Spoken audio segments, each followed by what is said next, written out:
We interrupt our program to bring you this important message.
Good evening, everybody. Welcome. Episode 103 of Vikings Uncensored. Guten Tag, Welcome, all of those. Aloha, everybody. Auf Wiedersehen, Wiener Schnitzel. No, not Wiener Schnitzel. Anyway, that's your foreign language lesson for the day. So now we'll just move on. Got a few news items, of course, talk about the free agency is starting to wind down a little bit, but there's still a few things going on, so we got a little bit to hit there. We're going to take a look at the defensive line positional group today, not edge rushers, but we're doing basically your front three type positions. Right. Then got a new kind of a replacement new feature for you coming later on that we'll hit a little bit. Of course, we'll have a mock draft roundup, and there might be a little bit of a rhino rant coming here too shortly, so stick around for that. But we'll get started with the news here. Of course, probably the bigger news of the week, former Vikings wide receiver Adam Thielen signs a 3-year, $25 million contract with the Carolina Panthers because, quote, he thought that the Panthers have a good chance to win the Super Bowl with Andy Dalton.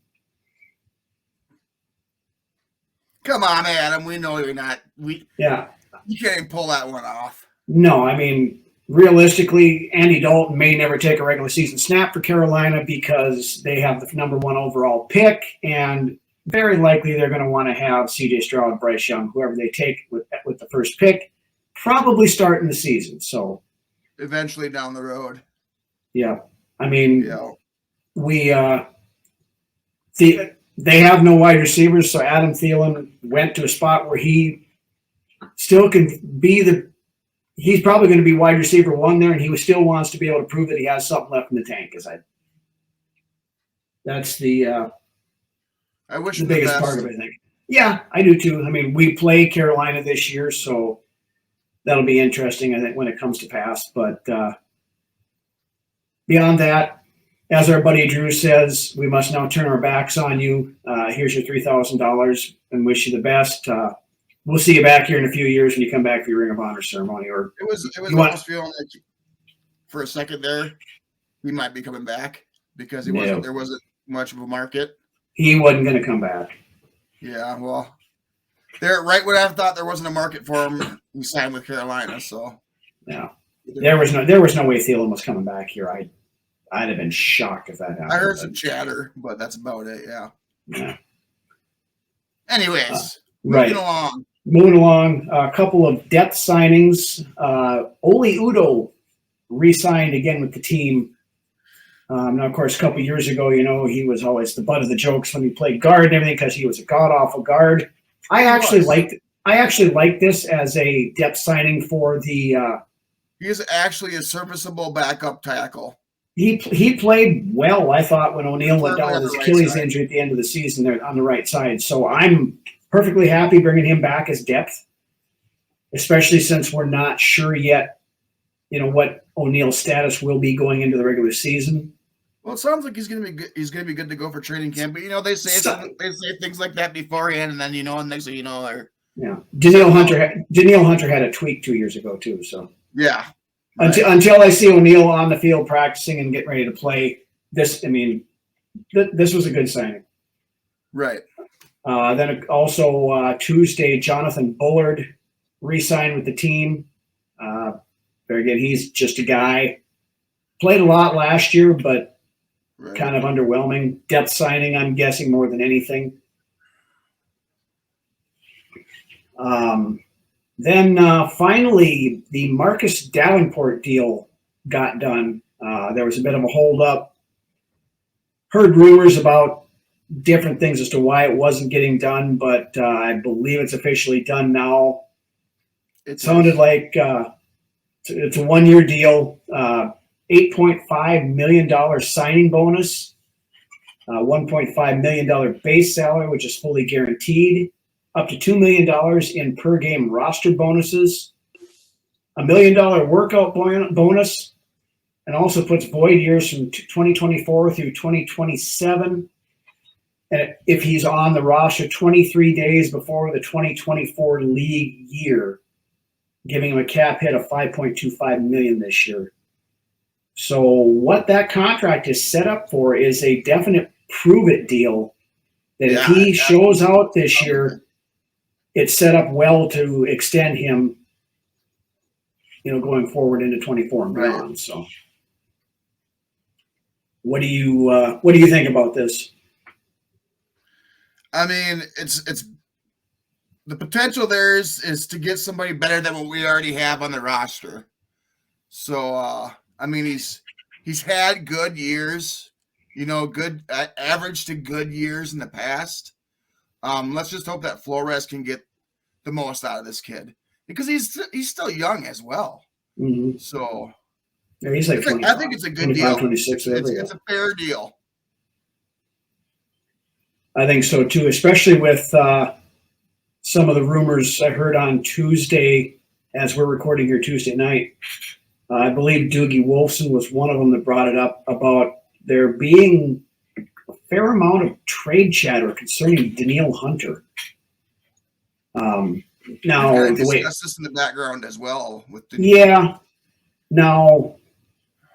the way it sounds, the Vikings aren't necessarily actively shopping him, but are probably open to the idea if they get significant trade compensation. If you cannot refuse, then you take that deal. Oh, absolutely. I mean, you get a first-round pick and some other stuff for him, you definitely do that. I mean, that gives you more options if you want to move up for a quarterback or if you want to, pick a wide receiver and a nose tackle or something, or pick a quarterback and then later on in the draft snag your, next to Danielle Hunter. Right. Whatever. Shoot for that anyways. So nothing, like I said, nothing significant at the moment, but it sounds like there is chatter going on in the background about possibly something there. And that might be why they haven't done anything with Zadarius Smith either, because if Danielle Hunter's gone, I'm guessing they would want to keep Zadarius around. Zadarius has changed his tune on his social media as far as being a Viking, so all signs of him leaving are now gone from his socials. So we'll see what happens and how it plays out. Yeah. Then as we're talking about rumors, a couple of big ones again that have reared their ugly heads this week. The first one is rumors once again surfacing that the Vikings have interest in Odell Beckham Jr. And even going so far as Jeff Simon from ESPN reporting that the Vikings and the Chiefs are the two front runners to land OBJ. To be honest here, it doesn't really tickle my Vikings G spot all that much.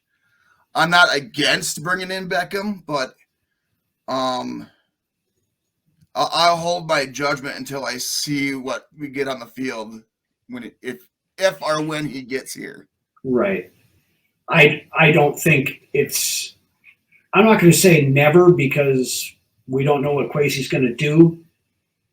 But again, for me, it doesn't really move the needle too far in the oh my god direction. Well, Beckham's best years are easily behind him, I believe. Yeah, and he hasn't played for a year. Feeling too. I mean, he's still under 30. I think he's like 28, 29, something like that. But he's got to be right on the edge of turning. Yeah, he's pushing 30, but he's had that injury that he missed the entire season last year with. He's had that diva-ish stuff that's kind of rubbed locker rooms the wrong way in places a big before. Personality, that's for sure. Yeah, no, I mean, you got the emotions on his sleeves, and a lot of people don't care for that type of personality in sports, I guess you could say. Yeah. Now, I mean, you've got the LSU connection there that, with him and Justin Jefferson, they're friends. So there is that. But to me, I mean, I would rather draft a rookie and roll with that. The young gun. Or spending you got in the stable that you have already. You got an unknown, somewhat a nailer that has that. We've seen what he looks like, towards the end of last season. So, yeah, but I'm still not putting all my eggs in those baskets, hoping that he turns out. I mean, either way, Beckham doesn't tickle my fancy at all. No, not really for me either. But now this next one, I'm going to do a little bit of rant here, and I almost did a separate episode just to talk about this one, but it was a long day on Monday, and I didn't have enough time to get it set up. This whole Lamar Jackson crap. Okay, you guys need to fucking stop this. We are not getting Lamar Jackson. It's these. You got these people out there. It's somebody other than Kirk. Oh, he was an MVP 3 years ago or whatever. All us did. Blah blah blah blah blah. Matt Ryan was an MVP too. I don't want. Well, yeah, let's go get him. He's free. They just released him here last week. So, but you can't really compare Matt Ryan to Lamar Jackson. No, you can't. Matt Ryan's 38 years old and over the hill. But the stuff with Lamar Jackson. Okay, we're trying to get out from underneath salary cap hell and everything that we've been saddled with for the last 2 to 3 years. Lamar Jackson is going to command. He turned down a fully guaranteed deal already from the Ravens. Like supposedly 40 million, 42 million, whatever it was. $133 million over 3 years. Yeah. But he is going to command more than what Deshaun Watson got in Cleveland. Fully guaranteed deal. That's what he wants. But you also look at that, okay, not only are you going to have to give him a deal that he is happy with, you're going to have to make a deal. You're going to have to overpay from that because you have to make a deal that the Baltimore Ravens are not going to match. And then on top of that, then you have to give up 2 first-round picks. Yeah. Which means you are going to be paying Lamar Jackson close to $50 million a year if you were to get a deal approved or agreed to that Baltimore was not going to match. And then on top of that, he's missed 10 games in the last 2 years. So you're not only going to be paying a quarterback $50 million a year, you're going to be paying a quarterback $50 million a year to have Nick Mullins throwing the ball to Justin Jefferson 4 to 5 games a year because Lamar Jackson cannot stay healthy.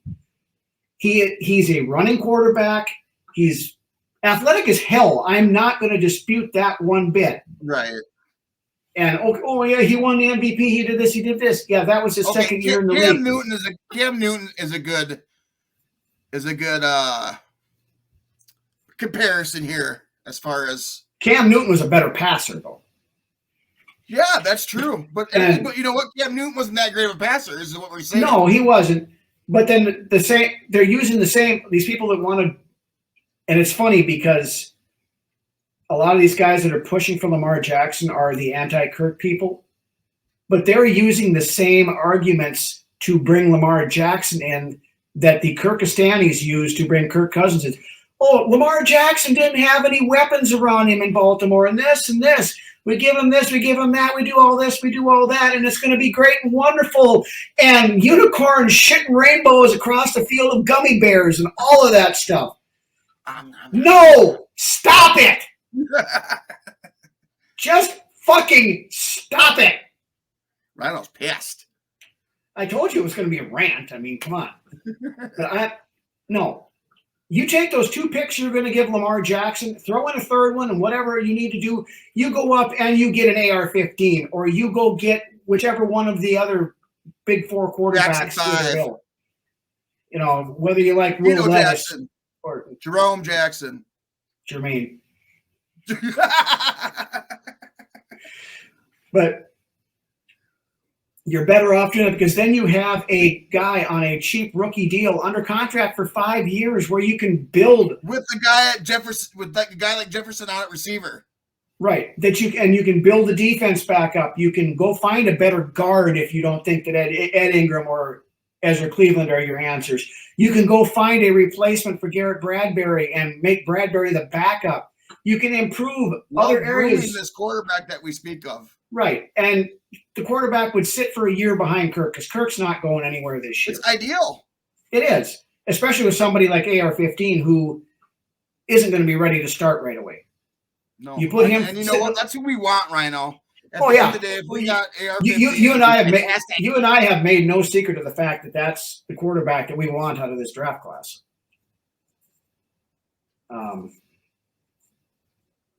But there's, you know, and we'll talk about this when we hit the mock draft roundup. There's another one that kind of sent Vikings Twitter ablaze today, but we'll talk about that a little bit later.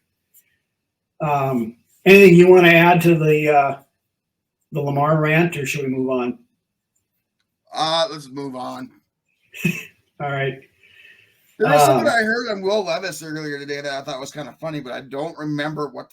Somebody sent me a quote on him. Was it you? This isn't his mayonnaise and his coffee crap and no. This is primal fear of 2% milk or whatever it was. His fear of milk and his eating bananas with their peels on. No, somebody sent me something that said he's something 2.0. And no, I said that one too. It was, who said it? Somebody I was watching called him.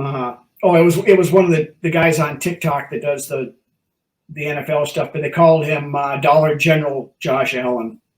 Yes, that was it. And then you must have been the one that told me. Yeah, that was me. I said that one too. Yeah, laughed my ass off. Yeah, I thought that was kind of funny, but Dollar General Josh Allen.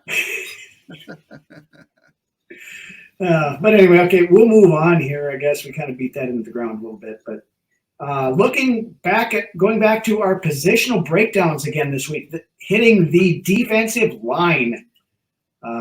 As we mentioned earlier, of course, we are not talking edge rushers. We're not talking Daniil or Zadarius Smith or those guys, but currently on the roster as far as defensive tackles / defensive ends go, Ross Blacklock, Sheldon Day, Dean Lowry, James Lynch, Esezi Adameo, Harrison Phillips, TJ Smith, Kairos Tonga, and Jonathan Bullard, who just re-signed on Tuesday. Mostly a bunch of guys, to be completely honest.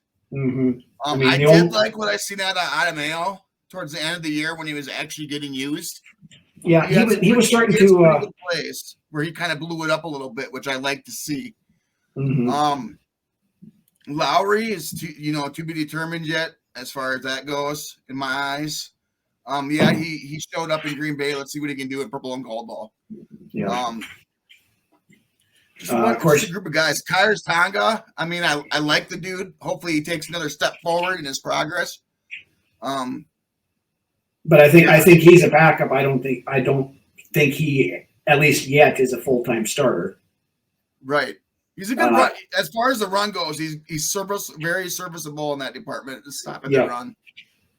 Harrison Phillips, I like, but he should be a 5-tech or defensive end. He should not be the nose tackle. He's too undersized for that. Yep. His first year here was kind of, in my opinion, a little underwhelming. I expected more out of him, to be honest. I did too. But there's been worse here, so I can't bitch too much. And he's a great leader, so I mean, he brings that as well to the table. Yeah, absolutely. So, then, of course, I've always been a James Lynch fan. I think he's kind of plateaued in his he is too. I mean, there again, he's a rotational depth guy. He's never going to be a starter. He's not going to reach that upper echelon, but he's a depth signing. He's basically what he's been the 3 to 4 years, whatever it's been that he's been here. So, a few splash plays here and there throughout each season. Blacklock, very underwhelming. I mean, we traded for him last year, and he did pretty much nothing the entire year. TJ Smith, again, not much there. Bullard played significant snaps, but again, it's a space taker upper. Yep, I would prefer to not have him as our starter this year. We don't have anybody scary really that has their hand in the dirt right now. No, and that's that puts any fear into the eyes of the offensive line. Yeah, as far as interior in a 3-4 system goes. Right. I mean, we've said it many times. A lot of people have said it. You build a championship caliber team in the trenches, and we have pretty much ignored the defensive line for the last several years. I mean, we haven't had a good interior defensive line since. It'd be fantastic to go out and land a true nose tackle in the draft this year. Mm-hmm. Somewhere in the mid rounds is where it's going to have to be. And it's possible. Yeah. It's a deep draft at defensive tackle. Yeah. And that'll lead us into the next point here. Looking at some of the potential rookies that could be available to kind of satisfy some of the needs at that area, I guess. One I saw kind of an interesting one, and I don't take a whole lot of stock in this because I don't think this guy is going to fall that far anyway. I saw a spot today where Jalen Carter was still available at 23. I mentioned that to some people that I talked to on Messenger, and they didn't think that he was going to fall that far. If he does fall that far, you really, as an organization, have to put in your due diligence with the kid if you'd really consider taking him at that pick. Yep, exactly. He's had the off the field issues and that. Lots of question marks. He's got good tape. Oh yeah, his character draws a lot of concern to me. He was a hell of a player in college, but with that off field stuff, the whole deal with it, this racing where the two individuals got killed, that he was supposedly tied up in. When Georgia had their pro day, he had an awful showing. I know our buddy Drew was talking about it. He said he looked sluggish and slow and out of shape when he was out there. It just didn't look good at all. And that's not something you want to hear when your character is already brought into question. Right. And this was a guy that was talking about number one pick in the draft. Yeah, but before all this stuff came out, he was more or less the consensus first non-quarterback going to be coming off the board, most likely to Chicago. But yeah, there is same thing with what you said. If he does somehow fall that far, you got to take a look at it, but you better have done your due diligence on the kid beforehand. If he does come here, I believe that we have the pillars of a foundation that could handle him in a manner that could possibly be positive for his future. But do you want to invest that much into somebody with that much of a risk involved with the character concern and work ethic? Yeah, honestly, while the whole off-field thing is terrible and concerning, whatever, but the part that concerns me from a football standpoint, like I said, was the pro day showing and stuff. And he didn't do anything at the combine, of course, because that's when the whole legal stuff came out and things like that. But to show up that poorly, it's not a good look. Yeah, it's pretty eye-popping when you get numbers like that. And and you already have all this turmoil going on around you. Mhm. It's not a good equation for anything. No. But then moving on to, like I said, I still think he's probably gone before then anyway. But moving on, a guy that we've seen in several Who goes mocks, Raiders, dude? yeah, very positive. Well, if they don't take the quarterback, guy that I've seen Yeah, mock Jimmy to us. G, man. Come on. Well, yeah, I like this kid a lot. Now he's a little on the little bit undersized, but Kalijah Cansey out of Pitt. He would be a 3-4 defensive end or playing that 3-tech, 5-tech, whatever you want to call it. Little bit undersized, like I said, he's 6 foot 281, but draws comparisons to Aaron Donald. Of course, every quality defensive tackle coming out of Pitt draws comparisons to Aaron Donald, but we've already had our Twyman here and didn't do nothing. Yeah, Kalijah Cansey's a much better player than Twyman was, I think, but he's a potential option. But I'm waiting on a couple games here for you to list off. If we're drafting a defensive lineman early, I want that big, nasty, mean big motherfucker. nose tackle. We got a couple of them here. First of them would be Mozzie Smith out of Michigan. 6'3", 6'3". He's listed at 325, but I think he's bigger than that. A little bit of a project, though. Yeah, he's starting to move up boards a little bit. I mean, I saw him like earlier on, like a 3rd-round pick. He's now into the 2nd. I've even seen him peeking into the tail end of the 1st round on a few things. And Drew rants and raves about this guy. I mean, and if he's saying that he thinks he's going to pan out in the NFL, I listen. And I've watched a fair amount of tape on the guy too, and I like the way he plays. He's kind of one of my draft crushes. I would be more than happy getting him. I like that kid out of Baylor. He was my next guy on the list here. Siaki Ika, nose tackle out of Baylor. This guy is a freaking house. 6'4", 358 pounds. Get him. And a couple of years ago, he had 4 sacks from the nose tackle position. I mean, this guy. I've only got 1. This guy's got 4 sacks. And we'll leave that one as it is. But no, this guy's a monster. He eats up space in the middle. He's at times taking through nose tackle people. Yep. I mean, he's taken up 2 gaps at times. I've seen some of the tape I've watched on him. I mean, I would. She said.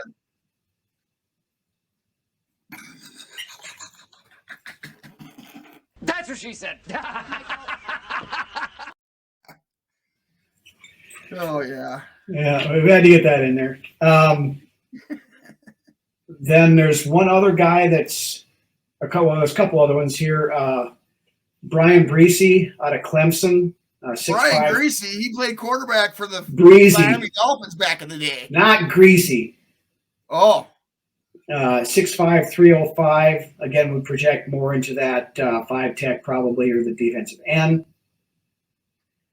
Keanu Benton out of Wisconsin, 6'3", 312. He would project probably a little bit more towards the nose, but there again, he's a little on the small side to play nose. He's kind of in that Harrison Phillips type size-wise. Then there is one other guy a little bit later on in the draft that could be a potential option at nose that I've done a little bit of looking at this guy. He's put some tape out there. Keandre Coburn out of Texas, 6'1", 344 pounds, projected probably in late day 2, day 3 type pick. 2022, he had 27 tackles, 2.5 sacks, 2 forced fumbles. So the guy puts out some stats.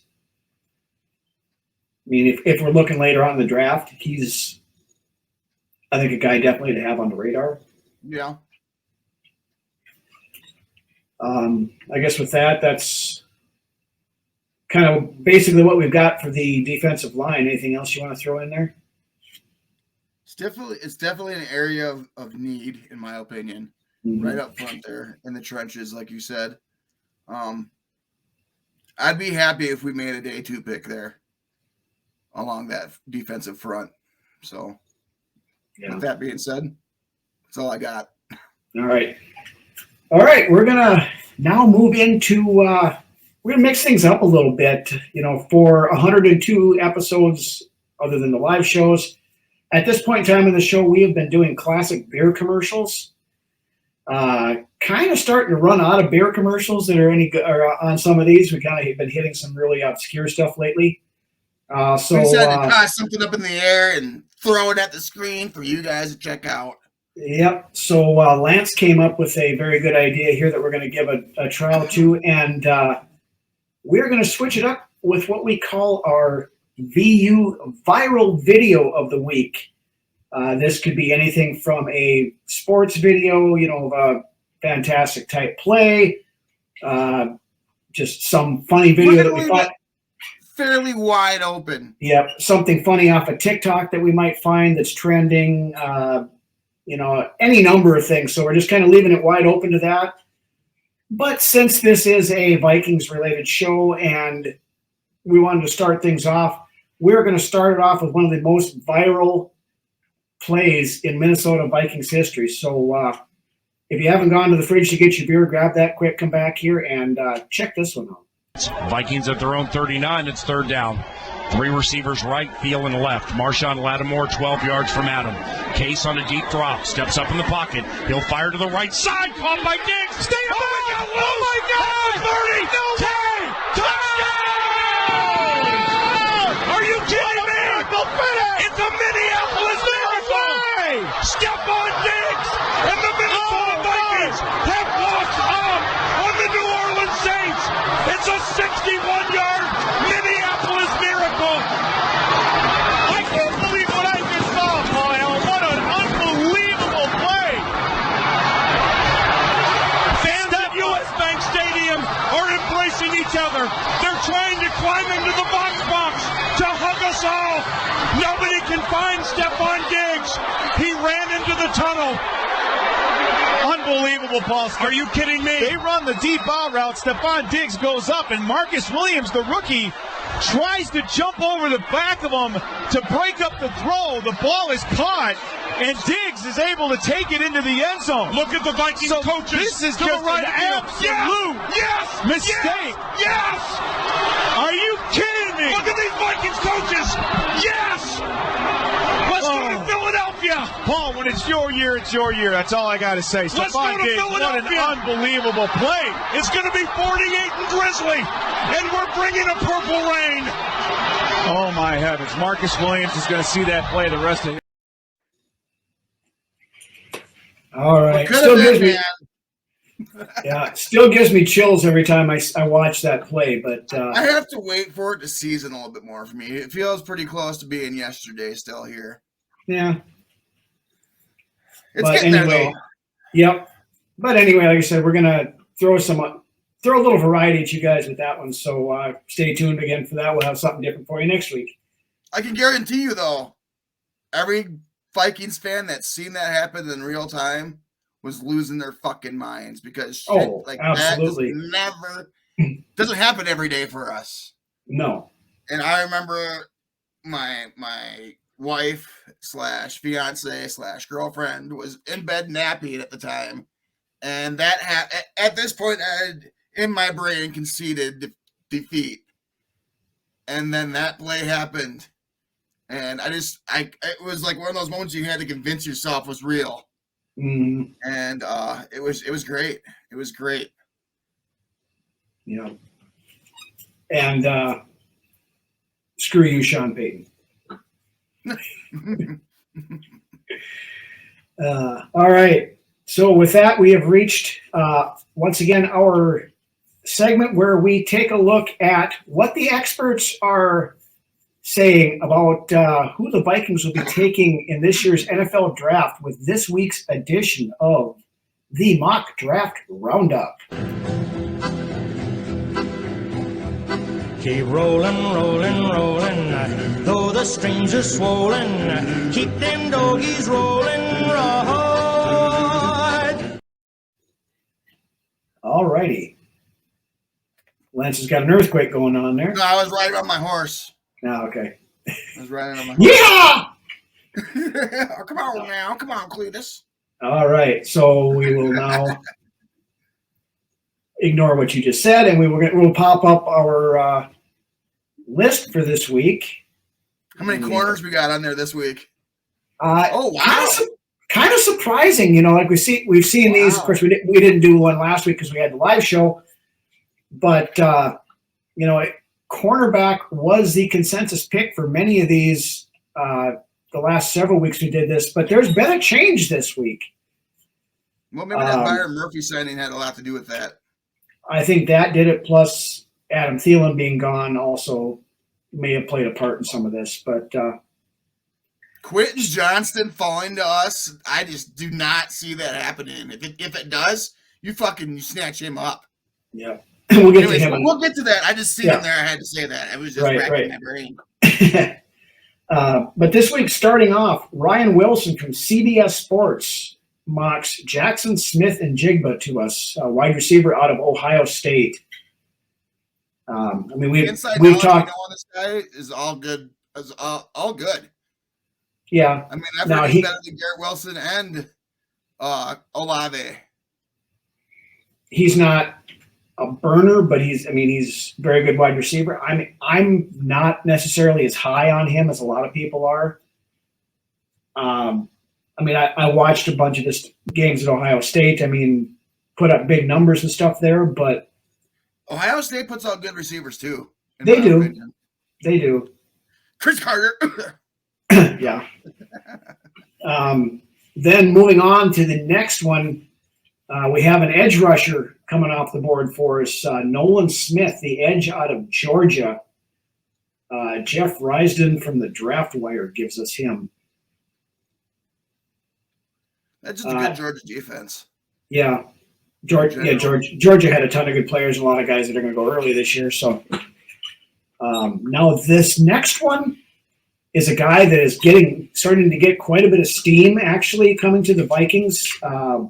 Word is out there that the team is very high on this kid. I watched tape and stuff on him. He's probably one of my favorite wide receivers out of this group. Little undersized. He's like 5'10", but we're talking Zay Flowers, the wide receiver out of Boston College. This kid can flat out fly. There's shades of Percy Harvin with this kid, minus the migraines and that kind of stuff, I think. But he is definitely a legit target for the team, I believe. And, of course, Kyle Stackpole from CBS Sports and the Tankathon staff gave Zay Flowers to us. Moving on, then the next guy, another wide receiver, kind of the recurring theme this week, Jordan Addison, a wide receiver out of USC. Ian Cummings out of Pro Football Network and Josh Edwards from CBS Sports both mocked him to us. Addison, another guy, we've seen him dropped into the Vikings a couple of times now. Right. Very, very good wide receiver. Wouldn't turn him down if I'd be happy if we got him. This next guy, another guy that I really like, Jalen Hyatt, the wide receiver out of Tennessee. Patrick Kahn from College Sportswire mocks him to us. Now, one of the things I like about this kid is he started out the 2022 season, I believe, as wide receiver 4. Worked his way up due to injury. Granted, some of it was due to injuries and stuff like that. But when he got to the point where he got significant playing time, he made the most out of it. So he knows what it's like from going to the bottom. Now we're here. Mm-hmm. Yeah. So he knows what that's all about, which is something that's nice to have instilled in somebody coming out of the college ranks. Right. Jefferson had to do it when he went to LSU. Yep. Yeah. A lot of people have to do it. Right. So, that's where Jefferson got he's just a slot guy or whatever. But, Right. But to find out week 4 of his rookie year that he wasn't just a slot guy. Right. Then the next guy, this is the one that Lance was getting all googly over here a little bit ago. Quentin Johnston, the wide receiver out of TCU. This is my number one guy on my list of receivers. He's pretty much the consensus number one. I've seen in most wide receiver boards, and seeing him fall to 23 is kind of a shock, I think. Improbable. Yeah. But amazing. But here, I mean, this position gives a little bit of credit with the people who mocked it to us, especially the second guy. First one's Trevor Sikkema from Pro Football Focus. But the more surprising one is Godfather Mock himself. Mel Kiper Jr. is mocking Quentin Johnston to the Vikings. So there again, if like Lance said, if he is there at 23, you sprint up to the podium, you're knocking women and children over and tables and everything else. We said the same thing about Kyle Hamilton last year at the safety spot, though, too, and we did. Yeah, we traded down and didn't take him. But then the next guy, another position of need, Jack Campbell, the linebacker out of Iowa. Charlie Campbell from Walter Football mocks him to us. I wonder if they're cousins. Maybe. I don't know. Didn't ask him. Then we couldn't go without getting a couple of cornerbacks on the board this week. The other guy from Walter Football, Walter Chirpinski, and Mr. Walter himself mocks Devin Witherspoon, the cornerback out of Illinois, to us. I don't think cornerback is nearly the need that it was before the Byron Murphy signing. I'm not going to say we don't take a cornerback in the first round, but right. I think it makes it considerably less likely that it happens. If we go defense, this next guy is who I want to go. Yeah, this is Brian fucking Branch. That's who it is. Lance's draft crush, the safety out of Alabama. He's so versatile on the defense. You can put the guy anywhere, and he's gonna ball. Yeah, like I said, he's listed as a safety, but he's one of those tweener hybrid guys who can play slot corner. He can. You can pop that fucking edge rusher if you wanted to. A little undersized for that, but you could rush him like you do Harrison Smith and things like that. So I think position flexibility. That's something that both Flores and O'Connell like. So I wouldn't rule this one out. And, there again, it could be a deal with if Harrison Smith is only here for a year. In 2024, you run with Lewis Cine and Brian Branch as your starting safeties. You could do worse than that. That's a good sounding combination of safeties right there. Mm-hmm. Then we have one other cornerback. This guy's been mocked to us multiple times over the last few weeks. Keely Ringo, the cornerback out of Georgia. Nick Simon from DraftKings gives him to us.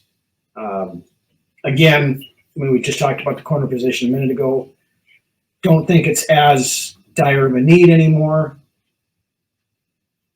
I honestly don't see us taking a cornerback now, or unless the right guy falls, I guess. But never say never. But we're almost in position to take, which I always agree with, best player available. Yeah. And then we aren't moving up or moving down. Right. And I still think we're going to do one or the other. We're either going to load up and try to go get a quarterback, or we'll try to trade back and get more draft capital. Now is time better than any to do exactly that. Right. Go up and get your guy. All right. And then the final one this week is who the hell is Hendon Hooker? The pick that broke Vikings Twitter on Tuesday. Daniel Jeremiah of the NFL Network mocking Hendon Hooker, quarterback out of No, it's Hendon. Is it? Yeah. I thought it was Herndon. No, it's Hendon. Let's go figure. I would think that. Well, right. I mean, you can't pronounce Smith. So, quarterback out of Tennessee mocked to us, and the entire Vikings Twitter lost their freaking minds because. Oh, you're going to have a 26-year-old rookie and this, and this with knee injuries and this, and blah, blah, blah, blah, blah, when you could go get Lamar Jackson and blah, blah, blah, blah, blah. Yeah. You're not going to have to give up two 2 number 1 picks and $50 million a year for Hendon Hooker. And with his knee injury from late last year, he's not going to be ready to start anyway. So having him sit behind Kirk Cousins for a year is not the dumbest idea in the world. 27-year-old rookie. He'll be 20. He'll be 26 next year. He's 25 now. Oh, okay. But you got to remember, there's a lot of these seniors that are out there now that are 24, 25 years old because they had Stetson Bennett's like 52. Yeah, I mean, they had that extra COVID year, at least 1 COVID year, if not 2 COVID years. So you're going to have a couple of years in this draft process here where you're going to have rookies. Panthers those years back that came out and he was like 28. Oh, yeah, I can't remember what his He name was a was. Heisman Trophy winner, too. Mm-hmm. It's right on the tip of my mouth, but whatever. Yeah. That's But show. I haven't done a ton of research on Hooker yet. It's one of those things that I've got on my list to sit down and watch a lot of stuff. I know a lot of people I've talked to are pretty high on the kid. He had really good numbers at Tennessee for, the last 2 years were very solid. The one thing that a little concerning is he had a ACL injury, I believe it was late last year. Now, mobile quarterback with an ACL injury, is he going to come back the same way he was beforehand? Chris Winkie, right? Yeah, Winkie, yeah. Yeah. Okay. No more Yankee, my Winkie. Hooker. Yeah, but I made this comment when I was on with our buddies Justin and Dave on Under the Lights on Tuesday night. If we draft Hendon Hooker, we also have to draft Kayshon Boutte, the wide receiver out of LSU, just so we can have a Hooker-Boutte connection. I like Kayshon Boutte anyway, but it just for the name aspects of all, and right.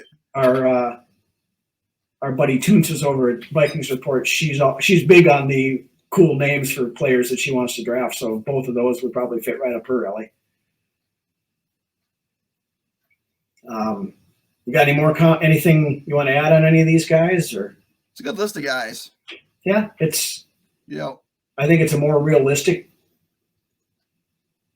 list this week. It's not just lazy. I don't like that Hendon Hooker pick though either. I gotta say it. Not at 23. I don't absolutely. No, not. that's way too high for him. If you trade back into the second round to get him, I'll listen to that. If we took him at 23, you goddamn right, you better have went and did your homework on the kid. Right. You don't just throw that draft pick at somebody like him and not do your homework that you need to do. Mm-hmm. I mean, he's one of the league guys in that second tier of quarterbacks in this year's draft. So, I mean, the kid has potential as long as that knee is okay. But again, I'm not taking him at 23. Yeah. Okay.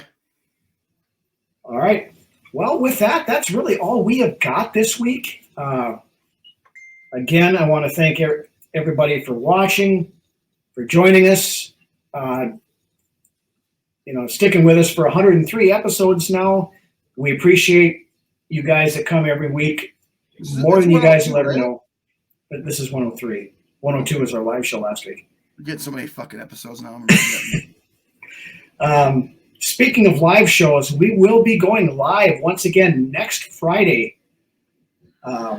We're going to be trying to be doing some more live shows here as Lance's schedule allows. So we're going to work for every other Friday. That's what God willing, that's what we're going to shoot for. Yep. Hoping to have at least one guest on with us, working on some These details. round tables seem to work really well, and you guys seem to really enjoy them, and as much as we do, actually. So let's see what we can do there. It would be nice for you to have good internet so that you can actually join one of those round tables. Tonight we have had no issues. Just for reference, we have had no technical issues whatsoever tonight. Yes. Shout out to Lance's brother David for letting him use his laptop that wasn't made in 1986. So he doesn't have to use AOL dial-up anymore. But again, you guys are out and about this weekend, make sure you take us with you, whether it's the audio, whether it's YouTube. Please like and subscribe. Hit that red button on the YouTube page. It helps us out a ton. Comment, like the videos. Helps with the metrics. It helps us build our brand up. We're making this thing bigger and better for you guys. That's what we do these shows for you guys, to bring us, what our opinions on this stuff are to your guys, so you get a little bit of a different feel from everybody else. And we enjoy the hell out of doing this, and we hope to keep going for a lot longer yet. So make sure you stick with us.